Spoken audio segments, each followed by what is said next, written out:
City news కి స్వాగతం. వరంగల్ తూర్పు నియోజకవర్గం 19వ డివిజన్ కాశీబుగ్గలోని శ్రీ సీతారామాంజనేయ స్వామి హరిహరపుత్ర అయ్యప్ప స్వామి దేవాలయం అభివృద్ధికి జీడబ్ల్యూఎంసీ జనరల్ నిధుల నుండి 30 లక్షలతో గ్రానైట్ ఫ్లోరింగ్ పనులకు తెలంగాణ రాష్ట్ర అటవీ, పర్యావరణ మరియు దేవాదాయ శాఖ మంత్రి కొండా సురేఖ, నగర మేయర్ గుండు సుధారాణి ప్రారంభించారు. ఇటీవల ఏర్పాటు చేసిన ఆలయ నూతన ధర్మకర్తల కమిటీ ప్రమాణ స్వీకారం నిర్వహించారు. రాబోయే శ్రీరామనవమి వేడుకలను ఘనంగా నిర్వహించాలని మంత్రి కోరారు. నూతన ధర్మకర్తలుగా భూక్య మోతిలాల్, వెలిసాల మధుమతి, పోతన లక్ష్మీ నరసయ్య, లకుం భాస్కర్ కుడికాల కోటి నియామకాన్ని మంత్రి అభినందించారు.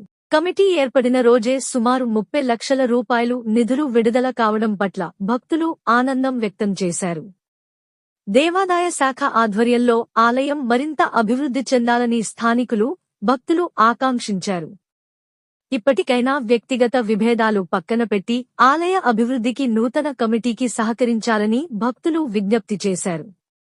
ఈ కార్యక్రమంలో కాంగ్రెస్ పార్టీ రాష్ట్ర నాయకులు గోపాల నవీన్ రాజ్, స్థానిక కార్పొరేటర్ ఓని స్వర్ణలత భాస్కర్, మాజీ కార్పొరేటర్లు, 19వ డివిజన్ అధ్యక్షుడు రాజేష్, కాంటెస్టెడ్ కార్పొరేటర్ సిలివేరు రాజు, కాంగ్రెస్ నాయకులు మీసాల ప్రకాష్, గుజ్జుల రాకేష్ రెడ్డి, రవి, జగన్ తదితరులు ఆలయ నూతన ధర్మకర్తలు పాల్గొన్నారు.